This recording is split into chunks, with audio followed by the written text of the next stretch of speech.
আবু বক্করের সাথে ইসলামের পথে। আর কখনো দেখা হবে কিনা জানি না ভাই, আমার জন্য দোয়া করবে সবাই। তোমার কথা আমি এই জীবনে কখনো ভুলবো না ভাই। জানি না আমাদের আর কখনো দেখা হবে কিনা। আমি তোমাকে অনেক ভালোবাসি বন্ধু, অনেক ভালোবাসি। আব্দুর রহমান, বাবা আব্দুর রহমান, এদিকে এসো বাবা। আসসালামু আলাইকুম বাবা। ওয়ালাইকুম আসসালাম। নতুন মাদ্রাসায় তোমার ভর্তি কনফার্ম করে আসলাম আজ। বাবা, আমরা সত্যি সত্যি এই শহর থেকে চলে যাচ্ছি? হ্যাঁ বাবা, তোমার জন্য ঢাকাতে সবচেয়ে ভালো মাদ্রাসায় কথা বলে আসলাম।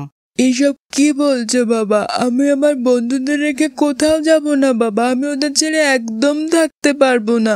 নতুন মাদ্রাসায় দেখবে আরো নতুন নতুন বন্ধু হয়েছে, তখন ভালো লাগবে।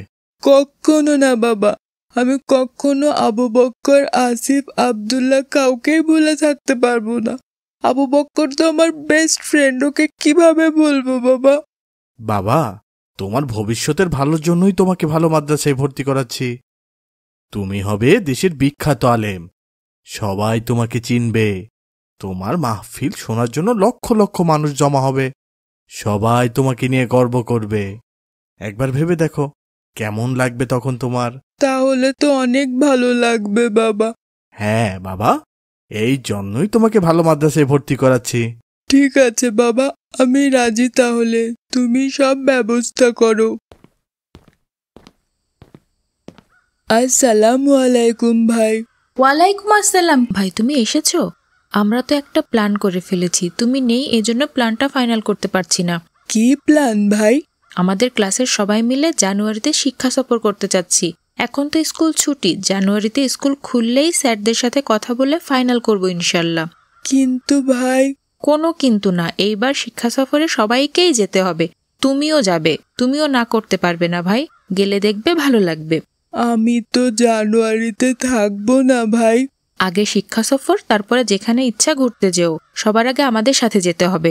আসলে ভাই, আমরা এই এলাকা থেকে চলে যাচ্ছি জানুয়ারিতে।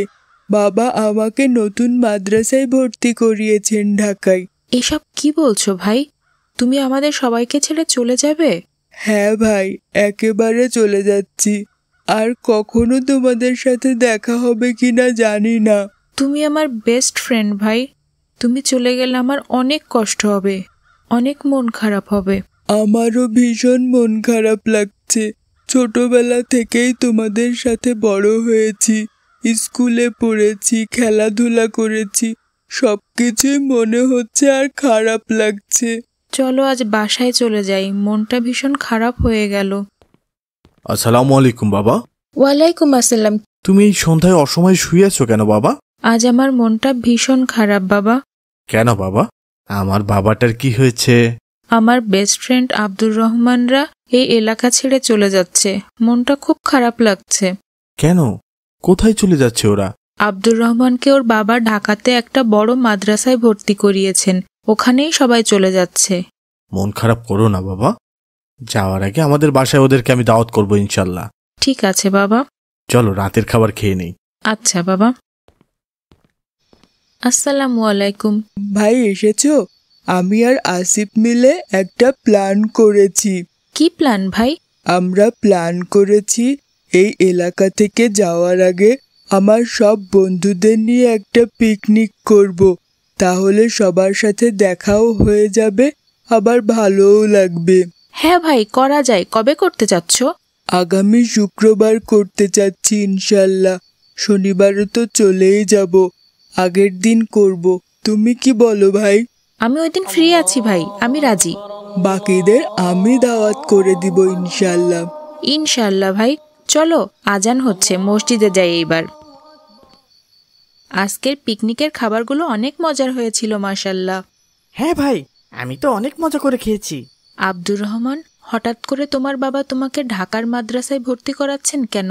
বাবা বলেছেন বাবা আমাকে অনেক বড় আলেম বানাবেন, এজন্যই বড় মাদ্রাসায় ভর্তি করিয়েছেন। বাবা বলেছেন আমি অনেক বড় আলেম হলে আমার অনেক নাম হবে, সবাই আমাকে পছন্দ করবে, টিভি পত্রিকা সব জায়গায় আমাকে দেখাবে। আমার ওয়াজ শোনার জন্য হাজার হাজার লোক আসবে, কত সম্মানের ব্যাপার হবে বলো তো ভাই। এজন্যই তো আমি বড় মাদ্রাসায় ভর্তি হচ্ছি। আমি অনেক বড় আলেম হয়ে অনেক বড় নাম করতে চাই ভাই। মানুষ তোমাকে পছন্দ করবে এটা ভেবে আলেম হওয়া উচিত না ভাই। শুধুমাত্র আল্লাহর জন্য আলেম হওয়া উচিত। আলেম হওয়া উচিত ইসলাম প্রচারের জন্য, তবেই সেটা ইবাদত হবে ভাই। আমি আলেম হলে তো ইসলাম প্রচার হবেই, ইবাদত হবেই। তুমি মানুষের কাছে সম্মান পাওয়ার জন্য আলেম হতে চাও, এটা ইবাদত হবে না, এটা হবে রিয়া, ছোট শিরক। রিয়া কি ভাই? লোক দেখানো ইবাদতকে রিয়া বলে ভাই। পবিত্র কোরআনে বলা হয়েছে রিয়া মিশ্রিত ইবাদত কখনো আল্লাহর কাছে গ্রহণযোগ্য হবে না। হাদিসে বলা হয়েছে ইবাদতের মধ্যে একটি ধূলিকণা পরিমাণ লোক দেখানো মনোভাব থাকলে আল্লাহ তাআলা ওই ইবাদত কবুল করেন না ভাই। ভাই, লোক দেখানো ইবাদত করলে কি আল্লাহ অনেক শাস্তি দিবেন? হ্যাঁ ভাই, যারা লোক দেখানো ইবাদত করবে আল্লাহ তাআলা কিয়ামতের দিন তাদেরকে হাজির করে জিজ্ঞাসা করবেন এই ব্যাপারে।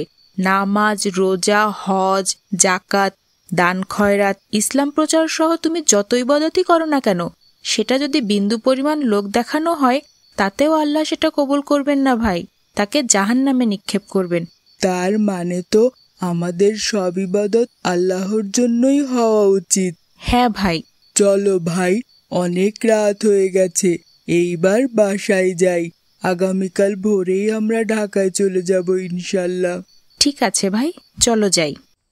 আল্লাহ তোমাদের ভালো রাখুন। আর কখনো দেখা হবে কিনা জানি না ভাই, আমার জন্য দোয়া করবে সবাই। আমি যেন শুধুমাত্র আল্লাহর ইসলাম প্রচারের জন্যই অনেক বড় আলেম হই। ফি আমানিল্লাহ। আল্লাহ তোমাকে তার ইসলাম প্রচারে কবুল করুন।